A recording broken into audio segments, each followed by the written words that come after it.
The event corresponds less to expectations in war than in any other case whatever. Livy, History of Rome XXX, c. 10. The president of Ukraine, Volodymyr Zelensky, says that Wednesday will be the day of the attack. The Russian Duma will supposedly vote to recognize Luhansk and Donetsk. When that happens, Russian troops will move into Ukraine. Key points to follow. 1. The United States is evacuating its embassy even as Americans have been advised to leave Ukraine. 2. Russian troops have surrounded Ukraine from 3 different directions, i.e., north, east, and south. 3. Russia is demanding that Ukraine promise it will not join NATO.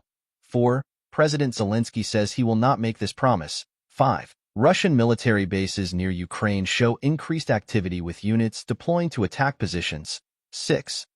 Russian amphibious transports have left port in Crimea, moving up Crimea's west coast, headed for the Ukrainian coast. 7. Russian rocket artillery units seem to be preparing to strike. 8. Ukraine is not seriously preparing to repel an invasion. It therefore appears that an invasion of Ukraine will occur within hours.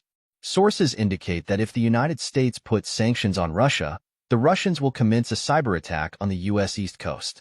If you live on the East Coast, you might want to prepare for a major power blackout. I have no idea how serious such an attack could be. My own thinking has always been, 1. Moscow was always going to take back Ukraine. 2. Moscow was always going to ally with Beijing. 3. The United States was always going to miss all the cues. 4. The West does not understand that the military balance of power is now shifting in favor of Moscow and Beijing. 5. The United States cannot win by dropping refrigerators and cars, along with other consumer goods, on Russian cities because China will soon cut off our supply.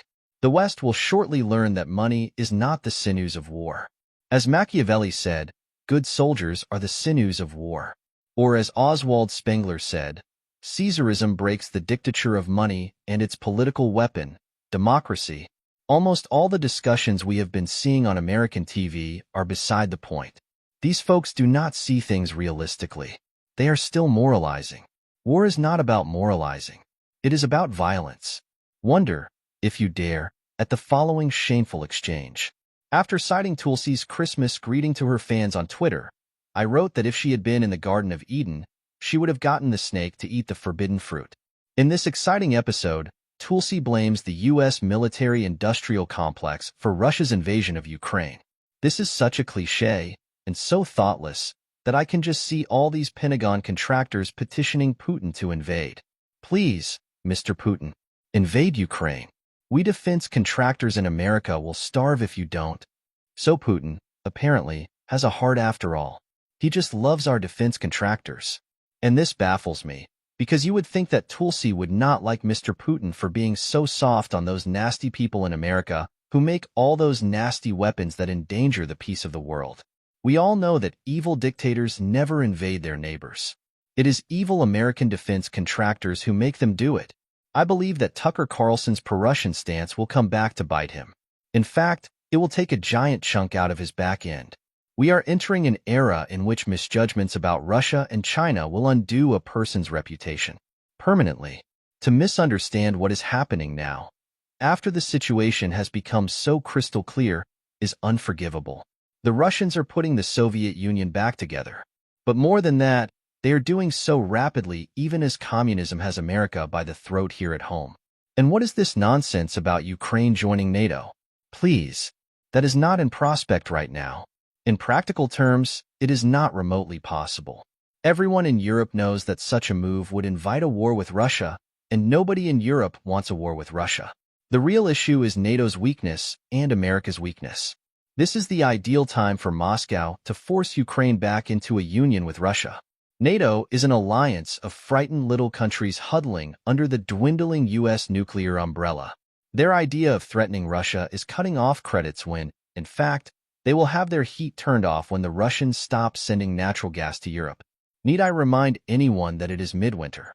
Not only has Russia mobilized its forces, but NATO has done very little in response to this mobilization. Hand-wringing is in vogue. From what I've read, even Ukraine has not mobilized her trained military reserves. Even as Zelensky pronounced a Unity Day in response to the expected invasion, we have to wonder what that actually means. Patriotic slogans will not stop invading armies. The Russians, of course, promised that they would not invade. Perhaps all this is a tremendous misunderstanding.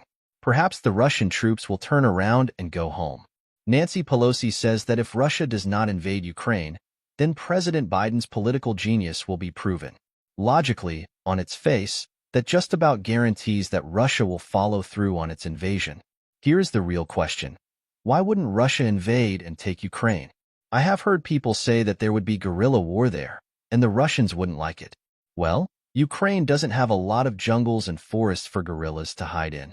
And the kind of weapons the Ukrainians would have to fight back with simply would not stop Russian tanks and air power. I'm sorry. It's a fantasy. The Russians have 11 time zones, and they did not get them all through peace. They got them because the Russians have conquered and invaded and subdued over and over again. Ukraine was subject to the Russian Empire for a long, long time. And the current conquest of Ukraine will not even give Russia another time zone. Therefore, the folks in Romania and Poland had better look to their options. Let us see if NATO holds together. Let us see what kind of resolve the rest of the world has. Of course, it is one more fiasco for the West. One must ask whether we are serious people. Seriously.